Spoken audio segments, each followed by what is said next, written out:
إزاي تتعلم وتطبّق وتاخد خبرة بنفسك وأنت لسه ما اشتغلتش؟ كل يوم ناس كتيرة أوي بتسألني السؤال ده، وأنا لو كنت خدت على كل سؤال منهم جنيه كان زماني بقيت مليونير دلوقتي. تعالَ ناخد الخلاصة ببساطة ونتعلمها من الصفر. أنا هاقول لك كل الطرق اللي تخلّيك تاخد بيها خبرة وتتعلم وتجرّب بنفسك حتى وأنت لسه ما اشتغلتش. رقم 1 جرّب على جهازك. وأنا في تانية كلية كان معايا لابتوب لواحد صاحبي كنت بامنتج عليه فيديوهات وأفلام قصيرة وحاجات كده ليها علاقة بالمجال بتاع الميديا عمومًا. أنا ما سكتش، فصّصته، دمّرت أمه، اتعلمت فيه كل حاجة، تسطيب الويندوز، تقسيم الهاردات، لو الجهاز فيه فيروس أعمل إيه، إزاي أرجّع الداتا اللي اتحذفت، الفورمات والريستور، الدرايفرز، ويعني إيه بايوس والسيموس وإيه القصة دي، وقعدت أفُك وأركّب في الرامات وقعدت ألعب لعب كتير أوي. فلو عندك مساحة إنك تفتح جهازك الPC أو اللابتوب بتاعك وتشوف بنفسك المكونات وتشوف بنفسك التفاصيل وتجرّب بنفسك برامج كتيرة وتجرّب بنفسك إن أنت تتعلم وتاخد خبرة وتفهم وتعرف المشكلة بتبدأ إزاي وإزاي أحلها،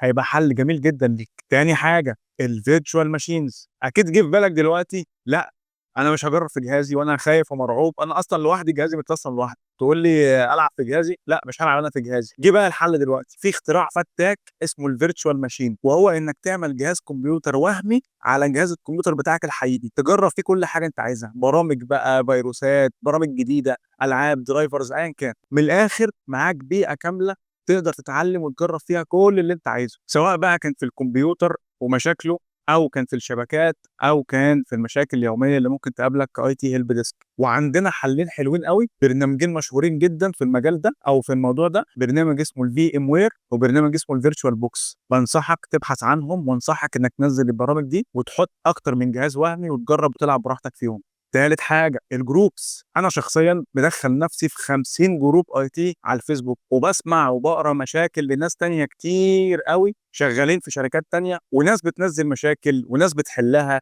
ناس بتحط اقتراحات، ناس بتقول آراء، ناس بتقول لو حصلت المشكلة دي أعمل إيه، واحد ممكن ينزّل معلومة جديدة عن شيء جديد، نوع هارد جديد نزل، نوع SSD جديد نزل، مثلًا برنامج للأنتي فيروس لسه نازل جديد، مشكلة وحلّها، حاجات شبه كده. وفي كمان بدل الفيسبوك في موقع مشهور جدًا اسمه Reddit، حُط فيه برضه السؤال بتاعك وهتلاقي كتير أوي بيحلّوا لك، أو تلاقي ناس نزّلت بوستات عن المشكلة دي وحلّها كان إيه في الكومنتات، أو ممكن تجمّع صحابك وتجمّع معارفك وعلاقاتك اللي أنت عارفهم في مجال الIT كل فترة كده أو كل أسبوعين 3 تخشوا مع بعض session online أو تنزلوا تخرجوا مع بعض تتكلموا فيها عن أشهر المشاكل اللي حصلت مع كل واحد فيكم، على الحلول الجديدة، البرامج اللي لسه نازلة جديدة وحاجات من دي كتير. أهم حاجة إنك تتحرك، ما تقعدش، شارك وجرّب واغلط واتعلم واسأل. رابع حاجة التدريب وإنك تتطوّع.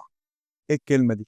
لو مستني حد يقول لك تعالَ أشغّلك، لو مستني حد يقول لك تعالَ أدرّبك، يبقى أنت بتحلم. في بدايتك بعد ما تاخد الكورسات الأساسية ليك، انزل واعرض شغلك على الشركات، وقُل لهم سلام عليكم، أنا راجل باعرف أعمل ده وده وده وده وده، وهانزل أشتغل عندكم ببلاش، أنا بس عايز آخد الخبرة، وفي نفس الوقت هاساعدكم وأسهّل عليكم المشاكل، بدل ما أنتم عندكم مثلًا 2 مهندسين شغالين في الhelp desk مثلًا، لأ أنا معاهم واحد تالت مش هاخد منكم فلوس، في المقابل إن أنا هاخد الخبرة واجرّب واتعلّم واتقِّل نفسي واخد الخبرة اللي أنا محتاجها علشان أحطها بعد كده في الCV، وعلشان لو واجهتها في الشغل بقى اللي أنا هاشتغله بجد اللي هاخد منه فلوس، أبقى اتعودت على المشاكل دي كل يوم. يعني مثلًا في الصيف في شركات كتير أوي بتفتح الintern وبتفتح التدريب للناس كتير أوي لو محتاجة تخش في كل المجالات على فكرة مش في الIT بس، فأنت ممكن تقدّم في الشركات دي كلها وإن شاء الله تتقبل إن أنت تاخد عندهم تدريب وتجرّب وتشوف بنفسك وتتفاعل وتتكلم وتعمل علاقات مع المهندسين الحقيقيين اللي شغالين في الشركة وتفهم منهم المشاكل اليومية وإزاي تحلها وإزاي تفكّر وتفهم أصلًا سيستم الشركات ماشي إزاي.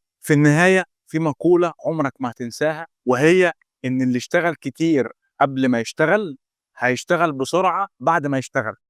فدايمًا كل ما تدرّب نَفْسك وتاخد خبرة أكبر قبل ما تشتغل الشغل الحقيقي، كل ما هيسهّل عليك عملية إنّك تشتغل بسرعة لإنّك معاك خبرة، وفي نَفْس الوقت هتعرف تطوّر من نَفْسك وتعلى في الpositions بتاعتك في الشركة، لإنّك معاك خبرة وعندك السعة إن أنت تكمّل وتاخد خبرة أكبر، فتطلع position أعلى وتاخد خبرة أكبر فيه وتشتغل وتتدرّب فيه وتطلع تاخد position أعلى وهكذا. اللي اشتغل كتير قبل ما يشتغل، هيشتغل بسرعة بعد ما يشتغل.